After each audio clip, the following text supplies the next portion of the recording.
Hey Cupcakes, Lisa here. Wanting today to do a bit of a kind of first impressions, not quite a full flip through, certainly not a review, but a little bit of a discussion of my most recent acquisition. Just came thanks to our good friends at Amazon Prime. Just got it today, the Golden Universal Tarot, which is the blinged out version. I think this came out in 2012 of the 2003 Lo Scarabeo Universal Tarot. They also, I think, a couple years ago came out with a premium version of the Universal Tarot. So I think now you have like three choices. You've got the Universal Tarot, the premium, and then the Golden Universal. All of these are based on, it's a Rider-Waite-Smith clone redrawn by Roberto De Angelis, who's an Italian illustrator. So it's, Pixie's style of the original RWS deck is already a kind of illustrator style, but, what that looked like in 1909. What we see in De Angelis' artwork is much more contemporary feeling, has, sort of, I think it also feels a little bit, it reminds me of Italian. I spent some time in Italy and sort of Italian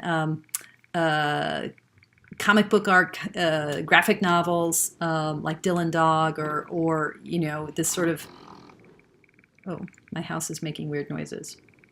Anyway, not to worry if you hear weird noises, it's just my house.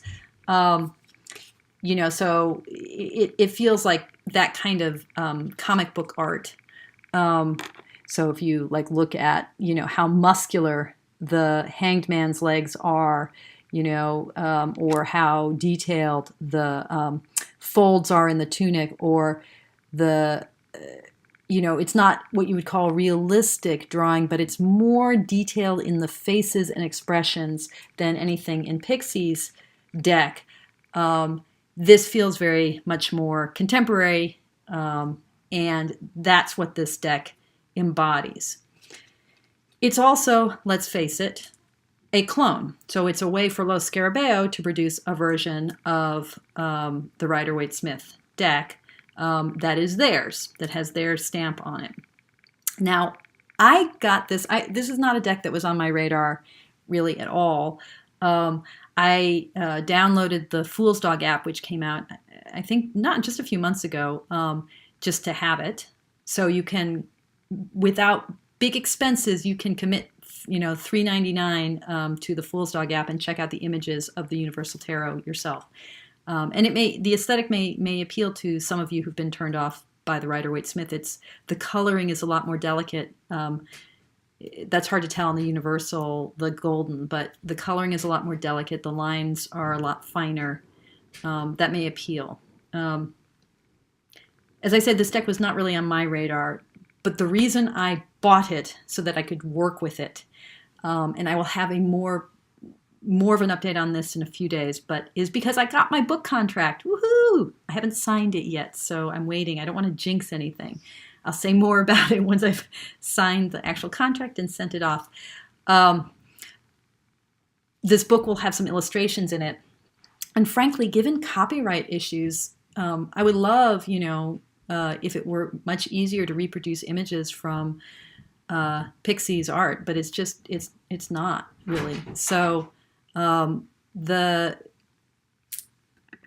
got interrupted for a second there. I'd love anyway to find be able to use images from Pixie's art more easily. But at any rate, I do want to be able to reference some of the very, very specific, sort of Alfred Waite concept behind the Rider-Waite-Smith deck. And so using something like the Universal Tarot is a great option.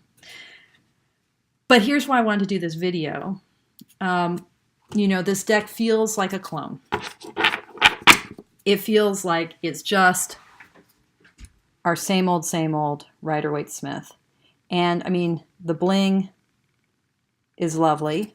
There's a kind of faint blue cast to the way that the background works. I'm just sort of checking it out to see if I can reproduce it. The quality is mixed. You'll see throughout that there are places where the gold foil has peeled off. So, compared to, say, my golden Klimt or Botticelli, this doesn't feel quite as deluxe. But I quite like it. And you start off, and it just really feels like, here's the Rider-Waite-Smith deck. I mean, it's a little bit different. The faces are different, but you've got, red for, red and white, the purity, the activity. You've got, the recognizable symbols of the minor arcana. You've got your crescent. You've got your pomegranates. You've got your Torah scroll.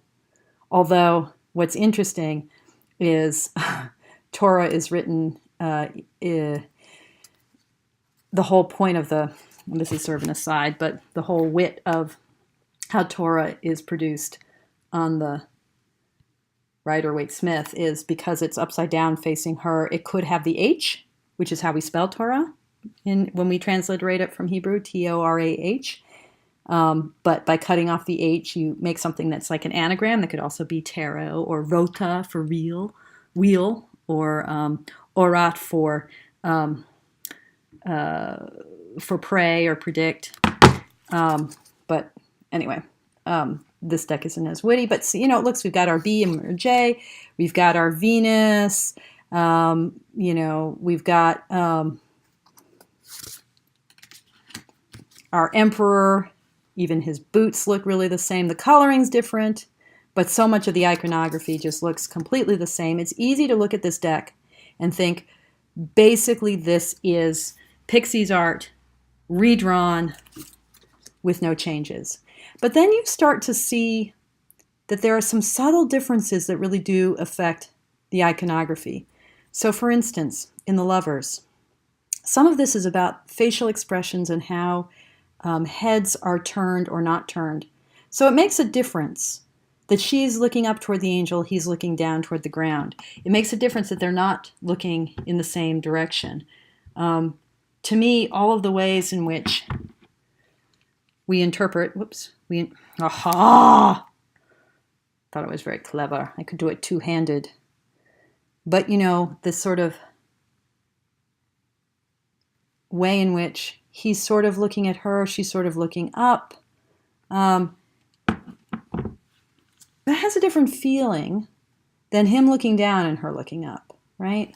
It's subtle, but what does it mean to have a card that's about potentials for choice, potentials for partnership, potentials for coming together of opposites, if the ways that the individuals are looking are not the same between the two decks? I've always interpreted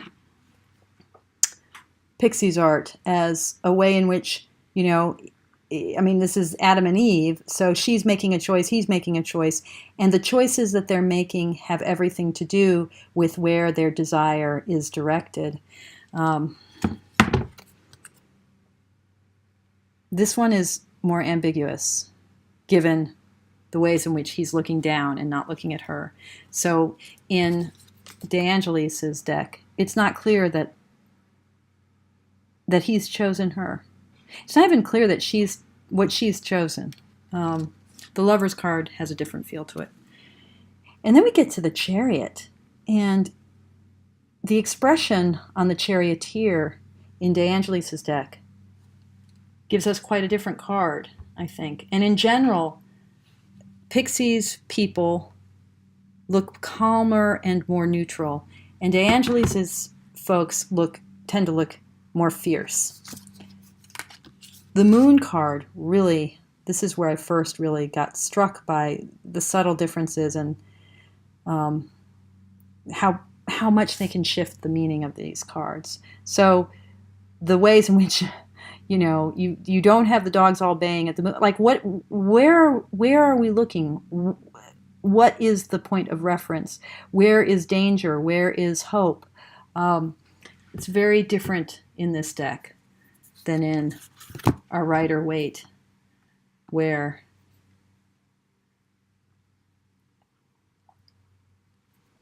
we have a sense that both of the dogs and the crayfish are pointed toward the moon. Here it feels quite different. But those are all subtle differences. I'm going to look at some differences that are less subtle. Take this Three of Swords. Suddenly we have a human figure. And a human figure who's in agony. Or this Four of Swords. So instead of what feels like a tomb brings the sort of peace and final laying down of weapons that comes in death in the mausoleum, here is, unambiguously, this is someone sleeping, their sword is laid on their lap, and his hands clasped in sort of prayer, clearly echoing the stained glass. But we have here a kind of full frontal image of sleep, of convalescence. So I don't know what that means. I don't know what to do with that difference exactly. But I know that we're in a place where this isn't a foreshadowing of the final rest. It is instead much more about a respite that we might be grateful for, and the possibility of taking up arms again, which is a different kind of imagery. Or take, for instance, there's a lot of differences in the swords deck suit. This Six of Swords. First of all, that kind of sense that we have in the Rider-Waite of a family figure, of a mother and child, and perhaps a father moving away. It's not clear who's in the Rider-Waite Pixie's image. It's not clear if this man is sort of,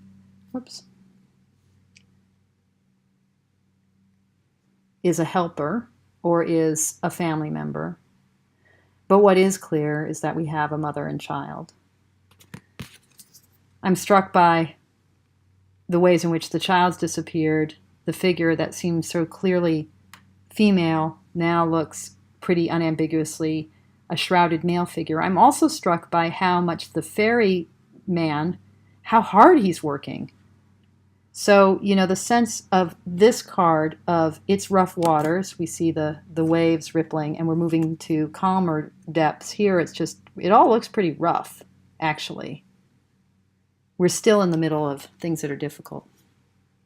The Seven of Swords, which is a card that is, for me, probably one of my big shadow cards. Here, it's a card that in the Rider-Waite, this guy, this has the sort of feeling of the little cartoon villain, I'm sneaking away with my red boots, looking behind me, sort of cartoony villain, whatever. There's a kind of goofiness here and a clear sense of furtive sneakiness, which here, it's not even clear that he's going away from the pavilion, but this figure is not so unambiguously doing something deceitful or wrong. In fact, he looks almost like he's burdened, right? It's almost kind of like the Ten of Wands, right? It's like, I've got to carry all these goddamn swords. And this one, it's like the whole suit of swords is just really, there's all of these differences. Wow, he's lying face up. The swords are not in his back at all. What's that about? Here's the King of Cups. So, wow, how different does the King of Cups seem with this kind of dynamic pose, right? There's a way in which, all of these, in fact, in the Little White Book, they refer to the style being, well,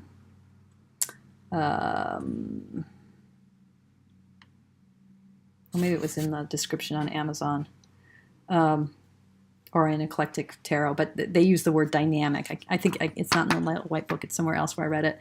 But, this dynamic, okay, so, the King of Cups, I don't think of him as being a very, my dominion, I am going to drink this cup of emotion and spiritual mastery. It's an interesting shift.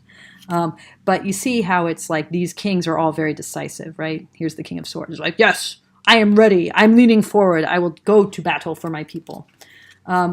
So, just a quick sense. In general, this is it's a fun deck. The backs are pretty. The cardstock is, it's this particular copy of it. Maybe this one is made in Italy, so I assume maybe all Lo Scarabeo decks are made in Italy. But this particular copy I got, the cardstock doesn't feel as nice as some other Lo Scarabeo decks that I have. The bling is quite blingy. There's a lot to recommend this deck. Is a just workable deck. Here's an example of how the gold foil can really... I just got this deck today. I just opened it, haven't shuffled it, and the gold foil's peeling. But, it's fun to have, it's fun to have your card of poverty have lots of bling on it. This is I don't know that I will use this deck a whole lot, other than to study its images and perhaps use them as reference points in my own writing and work. They are good reproductions of the familiar Rider-Waite-Smith iconography, some of them with some changes, some of them with no changes at all. Like, here's one that has some changes. Where's his bandage? Why is he dressed like a harlequin? Or pages that seem quite mature. That as the Page of Wands, he just is too muscular and his dagger is too prominent. He's too phallic to be the page. But on the other hand, I recognize this guy, even though the horse is different and going in the opposite direction, I believe. Is that right? Which way is the horse going in the Page of Wands? I can't remember offhand. But, clearly this aesthetic, what it means to be a king is you lean forward. Remember this, folks. You need to lean in if you want to communicate power. That's how you demonstrate you're in charge. Lean in. All right, this is a goofy video. Hopefully it's of interest to someone. Bye, all. Thank you for your practice. One final postscript. So, I've learned a valuable lesson. I think that we should all refrain from doing first impressions videos until after we've done our edging. Because the bonding that takes place with the black chisel tip in hand, the way that we mark our deck and it marks us, that slowing down, that mindful connection, as we go round and round the edges of our new universe, that really makes a difference. And guess what? I kind of fell in love with my deck. So one of the things I really noticed is the delicacy of the kind of watercolor color, the shading and the subtlety. Subtlety is not the right. It's watercolor. It's that kind of gentleness of coloration, and the way that interacts, and the blinged out version interacts with the lovely circular pattern of the gold foil in the backdrop. And